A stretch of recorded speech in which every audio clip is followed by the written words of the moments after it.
एक बार फिर जजों पर सवाल खड़े करने शुरू कर दिए गए हैं और एक बार फिर न्यायपालिका यहाँ खतरे में दिखाई दे रही है।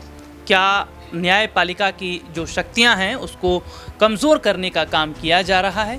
और आखिरकार क्यों बार बार जजों पर सवाल खड़ा करना, कोर्ट के फैसलों पर सवाल खड़ा करना, ये कहाँ तक सही है?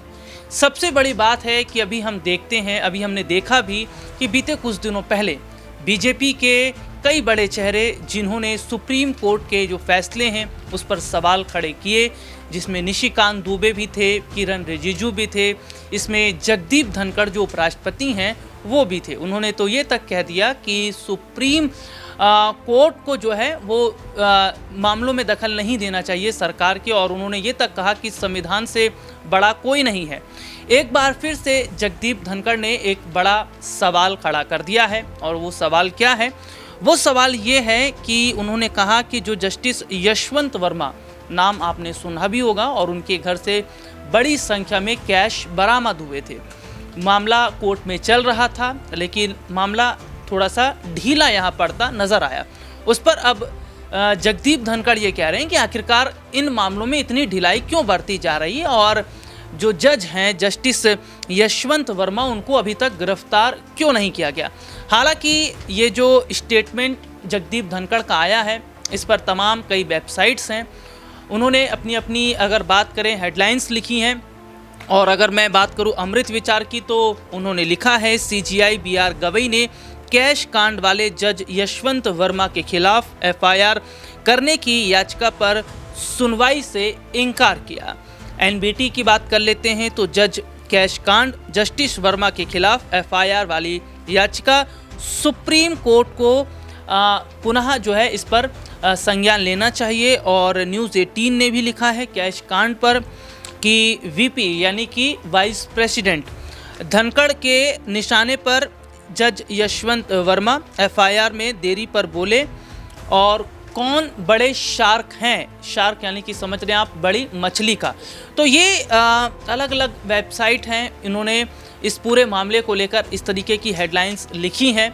लेकिन एक सवाल फिर ये भी खड़ा हो जाता है कि क्या वाकई जो सवाल जजों पर खड़े किए जा रहे हैं, या जिस तरीके से हम देखते हैं कि जस्टिस यशवंत वर्मा उन्होंने इस्तीफ़ा देने से भी इनकार कर दिया, और इसके साथ ही साथ ये भी देखा जाता है कि जब मामला कोर्ट में जाता है तो उस मामले में ढिलाई क्यों बरती जाती है।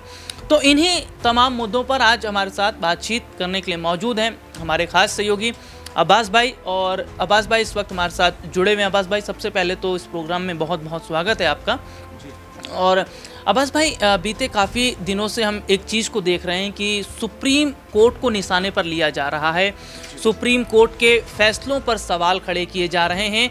और यहाँ पर हम देखते हैं कि निशिकांत दुबे की अगर हम जिक्र करते हैं तो उन्होंने जो जजों को लेकर बात कही, वक्फ बिल का हम देखते हैं कि मामला पूरा वक्फ बिल का था। जब वक्फ बिल पर सुप्रीम कोर्ट में सुनवाई हुई, इससे पहले जो CGI थे, अगर हम बात करें जो संजीव खन्ना अभी मौजूदा समय में जो है वो BR गवई हैं, लेकिन जब फैसला उस वक्त सुनाया गया था जब संजीव खन्ना पद पर थे, तो उस समय काफ़ी बवाल होता नज़र आया था। तो अब्बास भाई, मैं इनके पास चलूँगा। अब्बास भाई, जो बड़ा सवाल मेरा ये रहेगा कि एक बार फिर से जो उपराष्ट्रपति जगदीप धनखड़ हैं, उन्होंने ये कहा है कि जो जस्टिस यशवंत वर्मा हैं उनकी गिरफ्तारी क्यों नहीं हुई है, और उनके मामले में जो जज फैसला सुना रहे थे 3 जज, वो लापरवाही क्यों बरत रहे हैं। और क्या ये माना जाए कि जो बात कह रहे हैं धनखड़ की संविधान से बड़ा कोई नहीं है, और कहीं ना कहीं न्यायपालिका की शक्ति, उसको ताकत को कम करने का काम किया जा रहा है?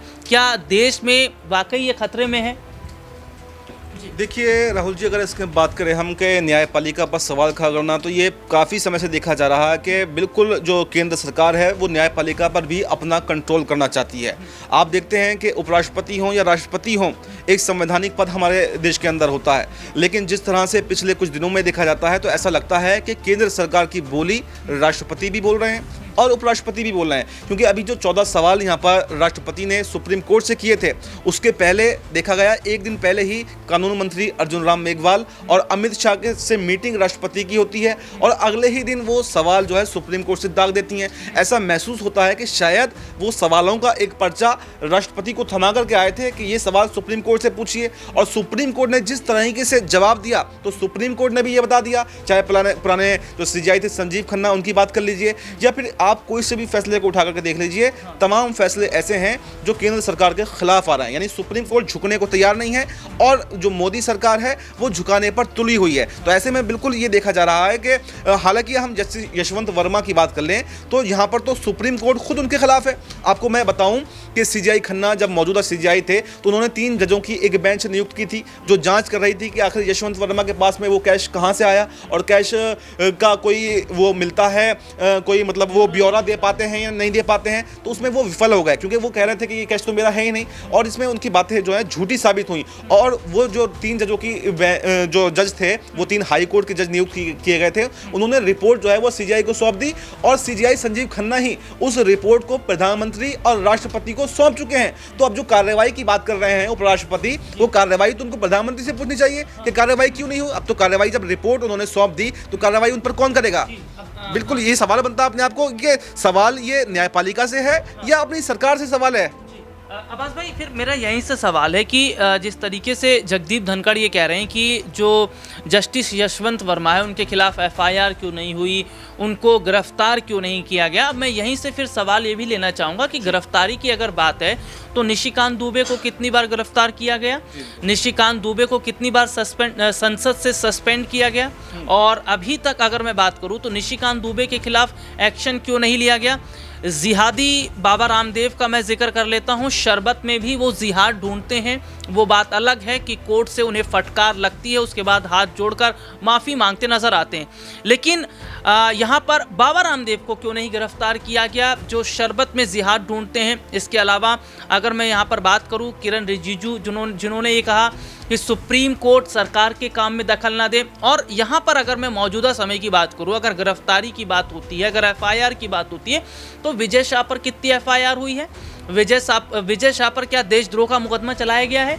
या अगर मैं एमपी के डिप्टी सीएम की बात करूं, जो देवड़ा ने बयान दिया है उन पर किस तरीके का काम किया गया है। तो यहाँ पर एक चीज़ मैं ये देख रहा हूँ कि अगर बीजेपी के लोग कर रहे हैं तो ठीक है, इनके अपने मंत्री कर रहे हैं तो ठीक है, आप सवाल कीजिए, सुप्रीम कोर्ट से कीजिए, देश के खिलाफ चले जाइए, देश के जवानों को गाली दीजिए। लेकिन अगर विपक्ष सवाल पूछता है तो संजय सिंह को सस्पेंड कर देते हैं, विपक्ष सवाल पूछता है तो आप इनके खिलाफ मुकदमा दायर करना शुरू कर देते हैं, विपक्ष सवाल पूछता है तो आप हजारों साल गड़े मुर्दे को उखाड़ कर लेके चले आते हैं।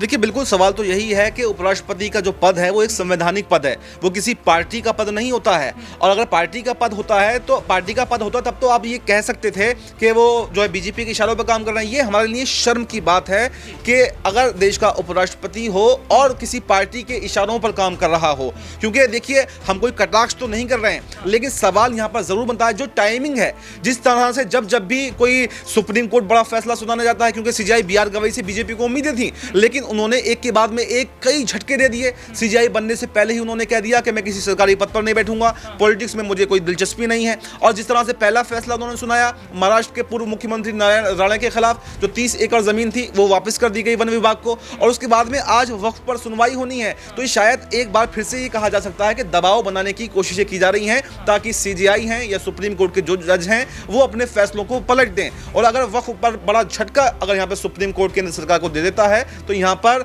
शायद जो है मोदी शाह की पूरी हेकड़ी निकल जाएगी। और इसलिए ये दबाव बनाने की कोशिश की जा रही है कि इधर का इधर तमाम मामलों को घुमाने की कोशिश जो है वो की जा रही है। हालांकि अगर सरकार का कोई नुमाइंदा सीधे हमला बोलता है तो उसको खुद को गिरफ्तारी का डर है। लेकिन मैं तो ये कहता हूं कि कहीं ना कहीं आप देखें 1971 का एक अवमानना का एक एक्ट है, अगर आप सुप्रीम कोर्ट पर सवाल उठाते हैं, उसके फैसलों से असंतुष्टि जाहिर करते हैं, तो आपकी अवमानना का मुकदमा आपके ऊपर बनता है। लेकिन उपराष्ट्रपति के खिलाफ भी कोई ऐसा नहीं किया गया। तो आप तो खुद ही अपनी सीमाओं को लांघ रहे हैं और उसके बाद में आप सुप्रीम कोर्ट पर सवाल उठा रहे हैं। तो ये कहीं ना कहीं सवालों के घेरे में तो पूरा है, और मैं ये समझता हूं कि इसके पीछे कहीं ना कहीं केंद्र सरकार का जो है वो हाथ है। जी, बहुत बहुत शुक्रिया मास भाई आपका। और देखिए, जो मुद्दा हमने उठाया था उस पर जो विस्तार से इन्होंने अपनी बात रखी है, और हालांकि सवाल तो ये फिर खड़े होते भी हैं कि अगर आपके अपने नेता और मंत्री जब सवाल देश पर करते हैं, देश के जवानों पर करते हैं, जाति और धर्म ढूंढते हैं,